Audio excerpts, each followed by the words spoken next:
I'll let my parents live in this house. You can't even cook, so leave lol. Mark came up to me with a smile as if he was saying I did it, and said something so outrageous that I was left speechless. There is no way that I would allow them to live in my house and then try to move in with my in-laws without my permission, and try to evict me, the owner of the house. I'd been taken aback by Mark's controlling nature for a while, but now it feels almost sickening. I just can't go on with Mark anymore. Feeling this way, I decided I would make Mark pay. My name is Sarah, a housewife in my 40s. I live with my husband, Mark. Mark is what you'd call a house husband, and while he doesn't work, he takes care of the household chores that I can't manage because I'm working. In return, I go out and work to bring in the money we need to live. All of this is to lead a stable life with Mark, but all my efforts seem to be in vain. Mark has a pretty domineering personality. It's not that I think there's anything wrong with being a stay-at-home husband, or that men should work, but even though he's not working, he behaves as if he's the man of the house and protects it. I'm so tired today. I want some ice cream. Go buy it for me. Out of the blue, he'd say something like that when relaxing in the living room at 11 p.m. The convenience store isn't too far away, but I had a tough day at work and was exhausted, so I was irritated by his entitled attitude. Why don't you go get it yourself? It's just a short walk to the store. I replied in a colder tone than I intended. That's how much Mark's behavior annoyed me. However, when I refused, Mark chuckled and said, "You think that's how you should behave? You never know what'll happen if you upset your husband." Mark has always been the kind who would say things like, "I'm the man of this house, and I protect it, so you need to respect that." Honestly, I'm frustrated with Mark acting superior and expecting respect just because he's the husband, even though he doesn't work. Every time he behaves this way, I feel tormented and don't want to engage with him.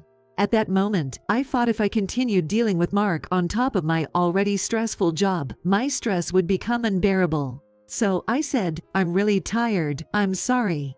I'm going to rest in my room." But Mark didn't seem to like my attitude and stopped me, saying, "Wait. What's with that attitude towards your husband? I could kick you out right now if I wanted to. Do you think it's all right to upset your spouse like that?" He looked angry. Who does he think he's kidding, acting like the boss when he doesn't even work? He can upset me whenever he wants, but heaven forbid I upset him. It's just like a child's tantrum. I'm sorry, but I'm really exhausted. Please understand. I didn't even want to talk anymore, so I said that with a forced smile. Mark sighed deeply and muttered, "You're such a disappointment as a wife." At this point, I didn't have the energy to argue, so I just said I'm sorry again, and retreated to my room. Day by day, I was worn down by Mark's overbearing behavior. But I didn't have the energy to confront him about it. That's how exhausted I was. Then one day, I caught a bad cold. The doctor said it was stress-induced fever, and the first thing that came to my mind was Mark. I was so sick that I couldn't move, so of course, I took a day off from work and could only lie down in my bed. When I told Mark about my condition, he snapped, "A cold? That's just an excuse. Go to work, you're useless." His words seemed to make my fever spike even higher. Moreover, he added, "I won't be taking care of you. This is your mess, deal with it." So I was left alone in my room, moaning from the fever. There were no ice packs or anything. I was too weak to prepare anything for myself, and I didn't want to face Mark again for fear of more verbal abuse. My temperature reached 103 degrees Fahrenheit. The fever was so high that my body was so overcome with sweat that I could not even get up to change my clothes, even when they were wet. I thought, how much easier would it be if I could just pass away? With these farts, I endured a painful night alone. Maybe it was the fever, but I couldn't sleep at all. Even when the sun set and it was time to see the night sky, feelings of loneliness and doubt if this was all right overwhelmed me, and it was unbearable. I actually wanted Mark to help. Not necessarily to bring down my fever or anything. I just wanted him to get me an ice pack, bring a cold compress, and say, "Are you okay?" But that was just a fantasy I had. The words I actually received tore at my heart, leading to new anxieties that tormented me. Why must I be the only one to feel this way? What did I do wrong? Why can't things go well with Mark? Once these farts started, I couldn't stop the tears. It was just so painful. After about 3 days of rest, my fever finally subsided, and I was able to return to work. My colleagues and bosses were concerned, asking, "Are you sure you're all right?" But my health was improving, and more than anything, I had to support the household. When I mentioned that I couldn't afford to take more time off, they seemed even more worried. Their kindness, which was so much more than the attitude I received from Mark, brought tears to my eyes. I guess my emotional breaking point was close. A voice inside me was screaming that I couldn't deal with Mark any longer. I was ignoring that, pushing myself too hard. This way of life wouldn't last forever. Someday I'd reach my limit and wouldn't be able to get back up. Somewhere in the back of my mind, I know that, but that didn't mean I could even have the presence of mind to deal with the situation before I reached my limit or to do so. By this time, my affection for Mark had already faded. But I didn't have the room to think about starting preparations to live our separate lives. How could I clear these feelings? With these worries, I worked hard every day, came home exhausted, and was swung around by Mark's whims. I lived such days every day. One day, while relaxing in my room, Mark called out, "I have something important to discuss. Come here." It had been a long time since we had a serious talk. Usually, Mark wouldn't inform me about various things and would make significant decisions on his own. So, with a sinking feeling, I wondered what this was about. As I sat down for the discussion, Mark, with an excitement I'd never seen before, said, "I'll let my parents live in this house. You can't even cook, so leave LOL." The first word that slipped out was, "What? You need to leave because you're living with my in-laws." I couldn't accept the reality due to his utterly selfish remarks. But regardless of how I felt, Mark continued to push the conversation forward. He wanted to change the name on the deed so that this house belongs to him and his parents. He wanted to divorce me and start a new family. He stated that this was already decided and that nothing I said would change that. I felt dizzy at the decisions made without considering my feelings. When I brought up the idea of living together, my parents were happy. They must have missed me. I need to be there for them since I'm the man of the house. Mark, who was full of himself with the term man of the house, could only think of his own needs. There was no way I could continue with Mark anymore. My heart told me it was absolutely impossible. Oblivious to my feelings, Mark chuckled. "You love me so much, don't you? I know it's shocking to hear this from the husband you love so much. But I'm sorry, I just want to take care of my family. Please understand." Mark spoke in a tone as if he was admonishing me. But I wanted to retort, "That's not true at all." I didn't have a shred of affection left for Mark. What was left was my disbelief at Mark's overly selfish actions, and my regret for not cutting ties with him sooner. Why didn't I end things with him much earlier? If I had done these earlier, Mark would not have taken advantage of me so much, and he would not have been so selfish and arrogant. I even despised my past self for being too weak and not having the guts to let Mark go, thinking I was too overwhelmed. Mark seemed to misunderstand, thinking I loved him too much and didn't want a divorce. Of course, that was far from the truth, because my feelings for Mark had cooled a long time ago. All that remained was disgust for Mark, who seemed to think I still cared for him despite his actions. To make my feelings clear, I spoke up. "I'll leave then."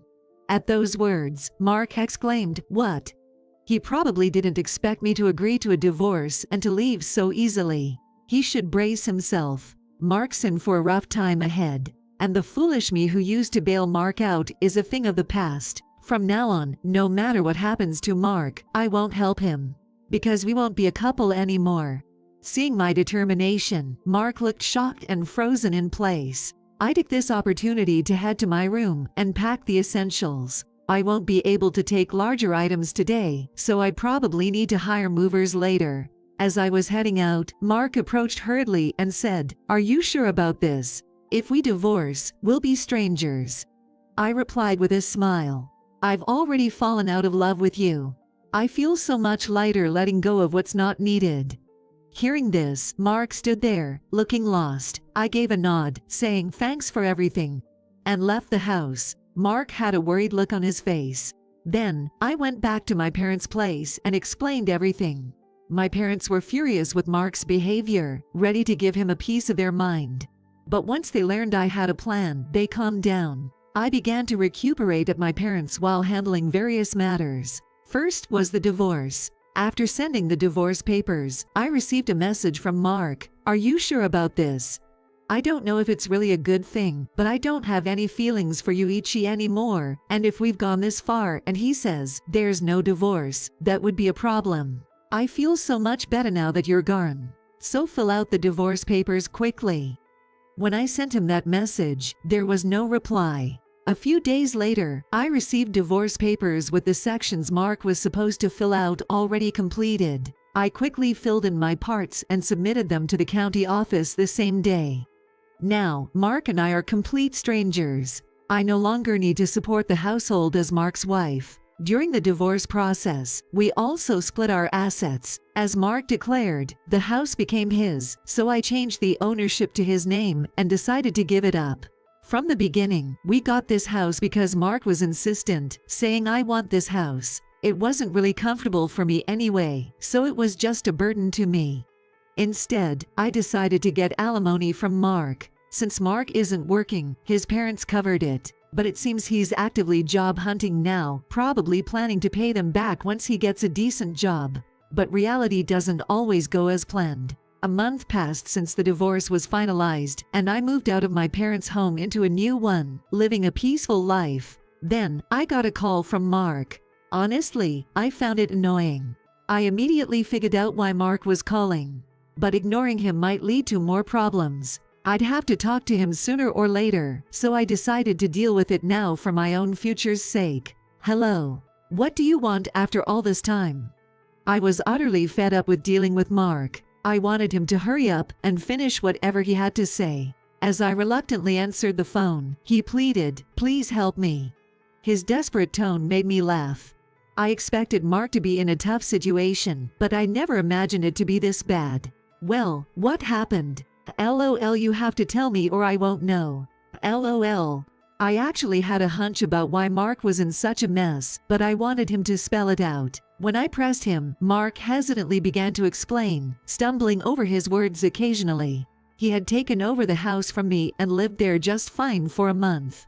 But recently, he had to pay the rent. Since Mark was still unemployed, and I was surely able to cover the expenses with my own earnings, he decided to ask my former parents-in-law, who were living on a pension, to put up the payment for him. But the amount on the bill was much more than they expected. It was around $1,800. There was no way the retired in-laws, living off their pensions, could afford that. My former in-laws were furious, saying, "This is not what we heard." They were furious and blamed Mark terribly. Lost and unsure of what to do, Mark called me in tears, asking for help. I had no idea the rent was so high. "The place is a mess now. What are you going to do about it?" Mark was now blaming me, in frustration. Sure, it was my mistake for not mentioning the rent beforehand, but it was Mark's foolishness for trying to take over the house without even knowing the monthly cost. You could say he brought it upon himself. He treated me like an outsider and pushed me away. And now, this was the outcome. Despite the results of his own actions, he couldn't accept it and instead reached out to me for help. I couldn't help but sigh at his audacity. But, without paying attention to how I felt, Mark continued, "Please, I need your help. We can't go on like this. I need you." The urgency in Mark's voice reflected their dire situation. Surely, they must be feeling really cornered right now. I'm pretty sure the rent due date has already passed, so they might already be behind on the rent. The owner of that house is short-tempered and would not tolerate even a month's delay in rent payment. I remembered being told multiple times when I rented the house, never be late on the rent. If they've missed a payment, they're in for a rough time from the owner. Mark has met the landlord once or twice, so he knows all too well how intimidating they can be. Messing with them could be irreparable. So, he was probably desperate when he called me for help. "Please, just cover the rent for 1 month. I don't have anyone else to turn to. You still care about me, right? If someone you care about is in trouble, you should help them out." Mark said, still acting selfishly. "What love? My feelings for you have long since faded. I wanted to say those words to him, but I held back and said, "I'm sorry, but don't I have any obligation to help you?" "It was Mark who cut me off, wasn't it? But you want me to help you when you're in trouble. Don't you think that's too convenient?" I coldly replied. It was a genuine sentiment, no pretense. That's how much feelings of frustration and despair towards Mark welled up inside me. Yet Mark defended himself. "Please, don't be so cold. I really can't do this without you. Whether you still love me or not doesn't matter now. We used to be married, right? Can't you help me out just this once?" "No. You were the one who left me. And even before all that happened, my feelings for you had already cooled. It's been a long time since I stopped loving you." When I said that, I could hear Mark's dejected voice on the other end of the phone. I can't believe it. For so long, I endured everything. Even when Mark acted selfishly, or took me for granted, or treated me poorly when I was sick, I stayed by his side, trying to make our marriage work. I worked hard for the life we had together. And this was the result. Why didn't I leave sooner when my love for him faded? Why didn't I distance myself from Mark earlier? These regrets were flooding in, along with the anger I felt towards him. Mark never truly faced me. He never showed concern for me, never tried to protect me, and never considered walking through life hand in hand as a couple. All this time, he's treated me like a mere maid, like a machine just to bring in money. Every time he acted that way, he was oblivious to my despair. Yet, even though all this is a result of Mark's doing, he comes pleading for help as if to say, "I'm the victim here." His attitude seems so self-centered that it's off-putting. "Please, help me. I'm begging you. How about we get married again? This time we'll start over properly. I promise I'll never kick you out again." I couldn't help but chuckle at Mark's desperate proposal. "Remarry to you? Are you kidding me? All of this is the result of your own actions. I have been trying to work with you in my own way for a long time. I kept trying to make you face me. Now you're telling me to start all over again with you, pretending that all of that never happened. Do you want me to go back to those hellish days? That would never happen. I'm not going back to that life no matter what." I got so worked up that tears began to flow. I couldn't tell if they were from anger or sadness. Mark said nothing in response to my words. Unable to bear any more of this conversation, I simply said goodbye and hung up. Mark didn't call after that, and wanting never to hear his voice again, I blocked his number. I later heard from mutual friends that Mark and his family got evicted from their home.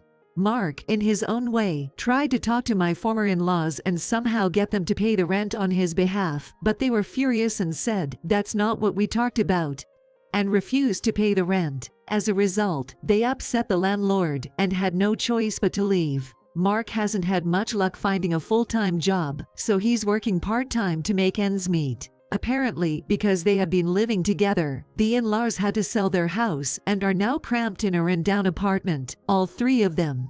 As for me, I've been so engrossed in my work that my boss discussed a promotion with me. It seems I might be the first female manager in our company, and I've received looks of admiration from both colleagues and juniors. Sometimes friends ask, "Aren't you going to get married?" To be honest, after being forced into that kind of life, I have quite a negative image of marriage. The idea of dating a man or getting married again doesn't appeal to me. But life is long, and there's no need to rush. In this generation, many people go their entire lives without getting married. If I can live my life without regrets, that's all that matters. If I can live true to myself, that's enough. With that in mind, I want to continue walking through life at my own pace.